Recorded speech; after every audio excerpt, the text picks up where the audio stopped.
I gave birth to my daughter weeks ago. My experience was pretty traumatic, and since it was my first, I had no clue what to expect.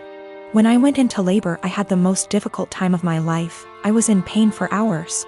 My mom was with me, but she had to go, and my husband was with me the entire time. I did something so embarrassing in the delivery room. I pooped myself, which was unexpected and I don't know, but it was embarrassing, and although my medical team were very professional about it, my husband couldn't help himself and started laughing about it later and even telling my family about it, but they didn't react. Just didn't find it funny, and neither did I. In fact, I found it embarrassing, and I already told him to stop bringing it up, especially when he started joking about getting me diapers for my opsies. It got really tiring and chipped away from my self-esteem and confidence. We were with his parents celebrating New Year's Eve together when I excused myself to the bathroom. While I was getting up, he made a quick remark and said, "Oh, yeah, you should go quickly because we don't want any accidents just like the one we had at the hospital. You know what I mean?" While blinking at me. His family actually laughed, and brother-in-law commented, "Good one." I was astonished and so angry and ashamed. I literally just lost it on him and yelled at the top of my lungs, calling him a cruel, insensitive jerk, to be using the difficult experience of birthing his child as a joking matter and humiliating me in front of everybody. He was shocked, staring back at me and not saying a word. All went silent, and I just stormed off to the bathroom till we left, and that was when he snapped, saying I messed up by talking to him like that in front of his family during dinner. I said I couldn't hold my tongue for that long, and after he kept joking about an embarrassing thing when I told him to stop. He said he was just joking, and I went overboard with my reaction, and also, I should have sucked it up and waited till we got home so we could address this privately, and I could even yell at him as long as I wanted. We argued about it after we got home, and he kept saying I humiliated him in front of his family during the celebratory evening by being petty and trying to one-up him. He even said I should have laughed along, not fly off the handle licks that. I am 33, female. Don't think I'm in the wrong here, but the way my neighbors reacted to me has me second-guessing myself. A few days ago, I woke up at 8:30 a.m. and was about to let my large dogs out into my fenced backyard. At the last second, I checked my phone and saw that my next-door neighbor, Catherine, had sent me a text at 1 a.m. telling me there would be contractors in my backyard power washing her house from 8 to 9 a.m. Here's my issue. I wouldn't mind letting them in my yard if that made the work easier.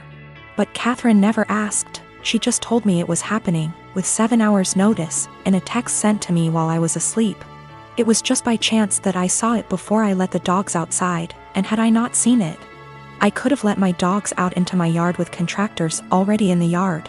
One of my dogs is a very fearful dog, and while he has never bitten anyone, that is only because I work extremely hard to protect him from unwanted encounters with strangers, advocate for him and his personal space and special needs, and never let anyone get close to him without measures taken to make sure everyone is safe. He is a very loving and special dog, so this is just not a risk I'm willing to take because I want to be a responsible dog owner. My neighbors know this, and they know he's scared of pretty much any person that I don't carefully introduce him to. I also have very clear signage on all the gates. But they told the contractors they could go into my yard. Didn't ask permission, didn't wait for my answer. I felt this was an egregious overstep, and just kinda rude and entitled of them to not ask me permission, and just tell me it was happening like I had no say in the matter. I got mad and texted her back and told her that this could have a very serious safety issue and it is not okay, under any circumstances, for them to ever give anyone permission to enter my yard where my dogs could bite them. Unacceptable, and never again. Catherine's husband Jack then blew his top and told me that they didn't have any notice either. They heard from the contractor in the middle of the night and there was no time to notify me. I feel like that's not my problem, and that they should have waited to receive confirmed permission from me before telling the contractors it was okay. I really don't think I'm asking a lot here. I feel like this is an extremely reasonable request, dog issues or not. Then Jack told me that my behavior was unacceptable and that any harassment of the contractors would be dealt with, and that I was to immediately cease harassing Catherine. I never even spoke to the contractors. And I sent Catherine a total of 4 text messages that more or less said that this is a boundary they can't cross. This was unacceptable, and they are not to do it again. Jack sent me a few more nasty texts, and at this point I'm not really interested in being friendly anymore. But Jack still said that I was the one who was being unacceptable. Jack just yelled at me from his balcony to tell me that the painters will be coming back multiple times this week and he doesn't know when, so I am calling the company first thing tomorrow and explaining the situation to them. I am installing gate locks this afternoon. I am a high school math teacher, and we were creating a schedule for next year and divvying up workloads.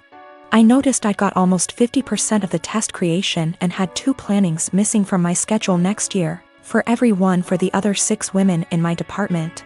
There are 8 of us. My department head assigned herself nothing as she is managing and needs every prep. But that's another quibble. I am not the newest and in fact have seniority some of these women, but I'm also not the most experienced, so it's not like these are struggling new teachers who need help. So, I asked why it was divided this way. I was told, well, Ms. Millie is pregnant and the rest of us have families. If you have to stay late, it's no big deal. I can go to my principal and deal with it that way. What they've done actually breaks the union contract. But I really was offended by this. I tried to explain my offense, and they literally stared at me gobsmacked. I actually want to know how to discuss this with them. These are all women who I have previously gotten along with and liked. When the last one, Ms. Millie, got pregnant this year, there have been some conflicts. She is in my grade level. And they made me take on some of her work basically because she had some complications. This I did, but I think planning for me to do more is very different than an emergent health issue. As well as some uncomfortable situations for me, having to participate and buy stuff for her baby shower. When I'm not really into those things, but I did so to not cause waves.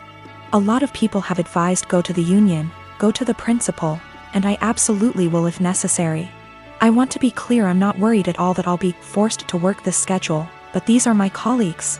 Many have been working with me 5+ years, and we have lots of meetings and times together, where it's helpful to get along.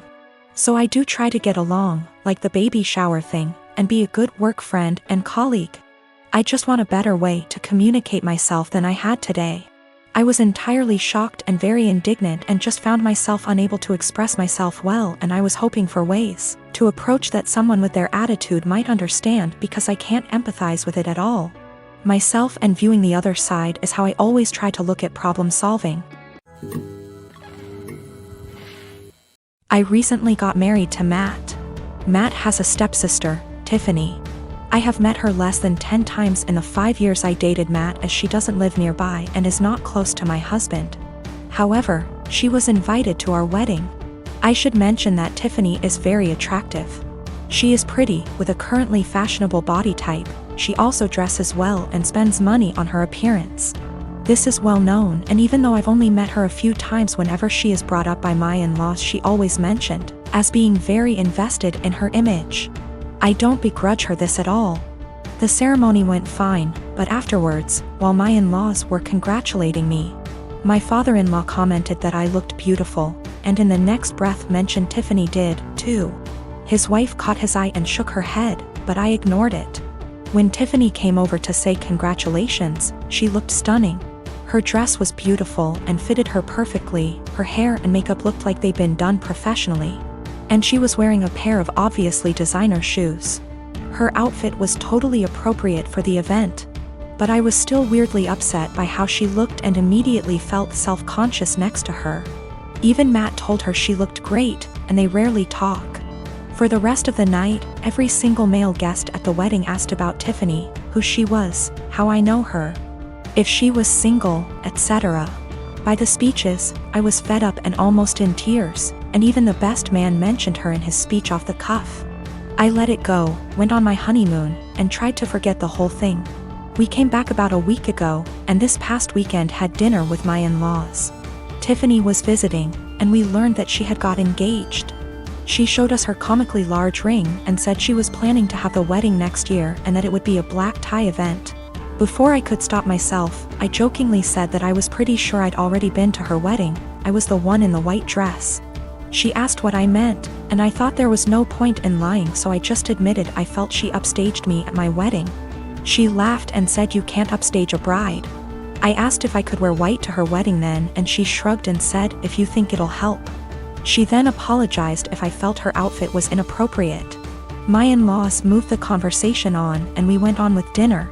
When we got home, my husband blew up on me, saying I embarrassed him by being petty and jealous of Tiffany. He said he doesn't even like her, but even he knows she can't do anything about what she looks like or the clothes she can afford. And I made myself look bitter and childish, and him by association. I admit it wasn't my best moment. But I thought he would at least understand how I felt given that he heard everyone's comments that night. He's demanding I apologize to Tiffany and his parents, but I don't think I said anything that heinous.